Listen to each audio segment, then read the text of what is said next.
అలా నేను మిస్ చేసారు.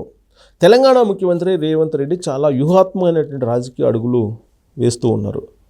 ఒకవైపు రాజశేఖర రెడ్డి గారు అనుసరించినటువంటి విధానాలని, మరోవైపు కేసీఆర్ గారు వేసినటువంటి ఎత్తుగడల్ని, ఇంకొక వైపు నరేంద్ర మోడీ గారు అనుసరిస్తున్నటువంటి పద్ధతుల్ని, వీటన్నిటినీ మేళవింపు చేసుకొని వీటన్నిటినీ కలిపి రేవంత్ రెడ్డి గారు అమలు చేస్తున్నట్టుగా కనిపిస్తుంది. కారణం ఏంటంటే ఆయన ముఖ్యమంత్రి అయ్యి డిసెంబర్ 9 నాటికి ఏడాది పూర్తవుతుంది.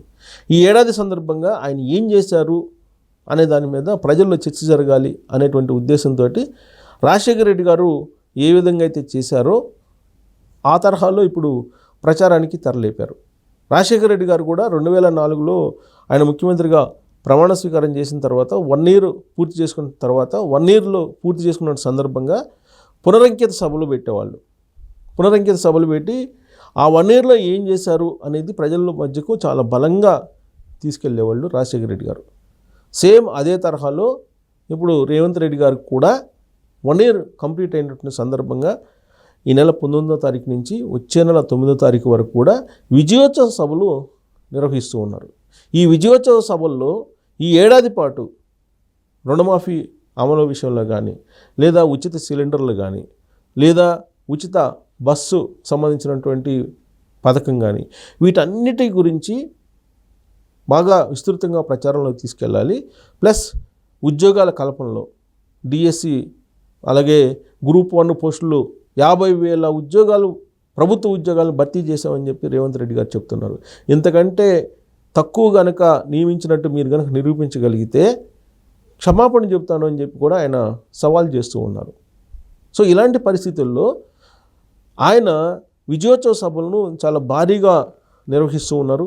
వరంగల్ నుంచి ప్రారంభమై విజయోత్సవ సభలు డిసెంబర్ 9 దాకా ఈ విజయోత్సవ సభలు నిర్వహించడం ద్వారా ఏడాది కాలంలో కాంగ్రెస్ పార్టీ ప్రభుత్వం ఏం చేసింది, గతంలో 10 ఏళ్ల పాటు కేసీఆర్ గారు చేయలేనటువంటి పనులని కేవలం ఈ 10 నెలల్లోనే చేశారని చెప్పి రేవంత్ రెడ్డి గారు చెప్తున్నారు.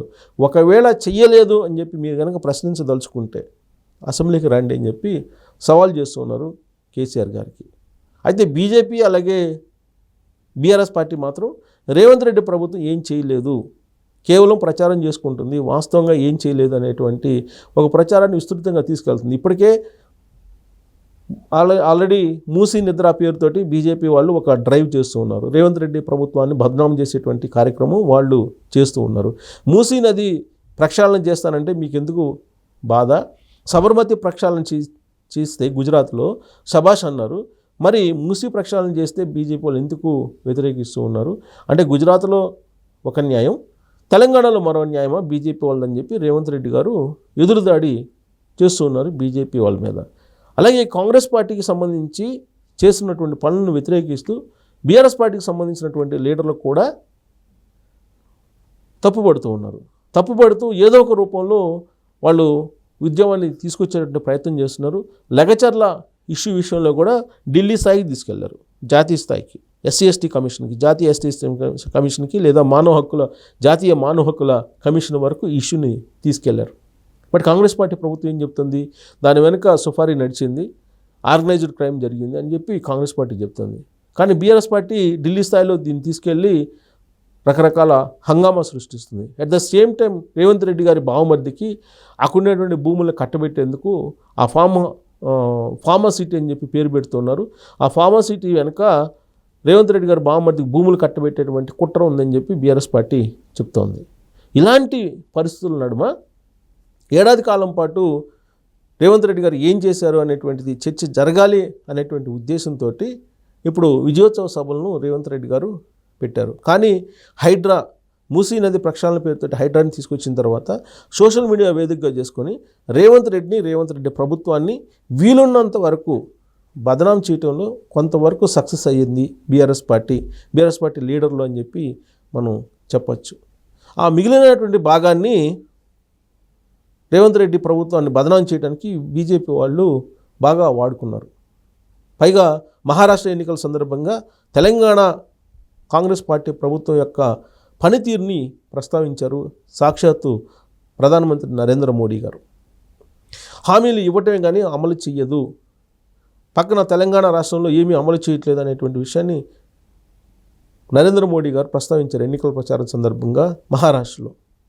ఆ విషయం సూటిగా రేవంత్ రెడ్డి గారికి తగిలింది. అందుకే రేవంత్ రెడ్డి గారు ఒక సవాల్ చేశారు నరేంద్ర మోడీ గారికి, మీరు రండి తెలంగాణకి, నేను అమలు చేసినటువంటి పథకాలు ఏందో నిరూపించి చూపిస్తానని చెప్పి ఒక ఛాలెంజ్ నరేంద్ర మోడీ గారికి డైరెక్ట్గా చేయడం జరిగింది. ఇలా అనేక ఛాలెంజ్లు చేస్తున్నప్పటికీ కూడా ప్రజల్లోకి ఈ ఏడాది పాటు కాంగ్రెస్ పార్టీ ప్రభుత్వం ఏం చేసింది అని చెప్పి తెలియజేయడానికి రకరకాల ప్రయత్నాలు చేస్తున్నారు. కాంగ్రెస్ పార్టీకి సోషల్ మీడియా బలంగా లేదు, మీడియా అసలు లేదు.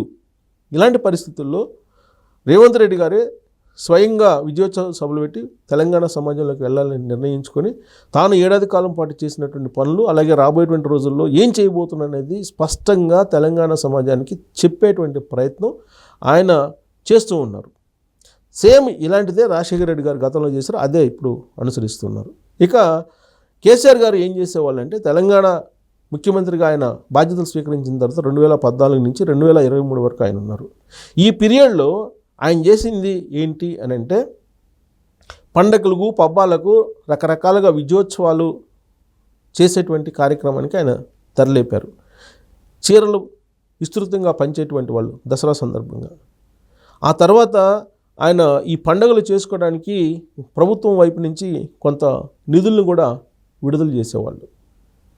తర్వాత మీ ఎలక్షన్ ముందైతే అసలు బీఆర్ఎస్ పార్టీకి సంబంధించి ఏం చేసింది తెలంగాణకి అని చెప్పుకోవడానికి రకరకాలుగా డెకరేషన్లు చేసి తెలంగాణ వ్యాప్తంగా అంగరంగ వైభవంగా ప్రచారం చేశారు. సాంస్కృతిక విభాగాలను కూడా పెట్టి ప్రచారం కూడా నిర్వహించారు. అసలు ఇంకా అవతరణ దినోత్సవం వచ్చిందంటే, తెలంగాణ అవతరణ దినోత్సవం మొత్తం తెలంగాణ వ్యాప్తంగా వెలుగులు విరజిమ్మేవి. ఇవన్నీ కూడా కేసీఆర్ గారు సాధించినటువంటి విజయాలుగా చెప్పుకునేవాళ్ళు. పైగా ఆయన రియల్ ఎస్టేట్ని ఒక కొలమానంగా తీసుకొని, రియల్ ఎస్టేట్ పెరిగింది కాబట్టి తన పరిపాలన బాగుందని చెప్పుకునేటువంటి ప్రయత్నం అసెంబ్లీ బయట కూడా చేశారు కేసీఆర్ గారు. సో కాబట్టి కేసీఆర్ గారు చేసిన దానికన్నా కూడా ఎక్కువగా చెప్పుకున్నారు, ప్రచారం ఎక్కువగా చేస్తున్నారు. సొంత మీడియా ద్వారా, సోషల్ మీడియా ద్వారా, కూలి మీడియా ద్వారా ఇట్లా రకరకాలుగా ఆయన ప్రచారం చేసుకోగలిగారు. చేసింది పిసరంత అయితే ప్రచారం కొండంత చేసుకున్నారు. బట్ రేవంత్ రెడ్డి గారు పూర్తి రివర్స్లో ఉంది. అందుకే ఆయన కూడా కేసీఆర్ మాదిరిగానే ప్రచారం చేసుకోవడానికి ఇప్పుడు ప్రయత్నాలు చేస్తూ ఈ విజయోత్సవాలు అనేటువంటి వాటిని పెట్టారు. గతంలో కేసీఆర్ గారు కూడా ఒక సంవత్సరం, ఒక నెల పాటు పెట్టేవాళ్ళు. ఒక నెల పాటు ఏదో ఒక కార్యక్రమాన్ని పెట్టి విజయోత్సవాలు అని చెప్పేసి ప్రజలందరినీ కొంత పాజిటివ్ మూడ్లోకి తీసుకెళ్లేవాళ్ళు. అలాగే ఇప్పుడు అదే అనుసరిస్తూ ఉన్నారు రేవంత్ రెడ్డి గారు. ఇక మోడీ గారు ఏం చేస్తున్నారో ప్రచారంలో అదే రేవంత్ రెడ్డి గారు కూడా చేస్తూ ఉన్నారు. మరి ఆయన చేస్తున్నటువంటి ప్రయత్నాలు తెలంగాణ సమాజం రిసీవ్ చేసుకుంటుందా? రేవంత్ రెడ్డి గారి ఏడాది పాలన మీద మరి విజయం సాధించిందా కాంగ్రెస్ పార్టీ అనుకున్న విధంగా? లేదంటే ఆ ప్రభుత్వాన్ని బద్నాం చేయడంలో బీఆర్ఎస్ పార్టీ విజయం సాధించిందా అనే దాని మీద మీరు కామెంట్ రూపంలో మీ అభిప్రాయాన్ని తెలియజేయచ్చు. Thank you very much.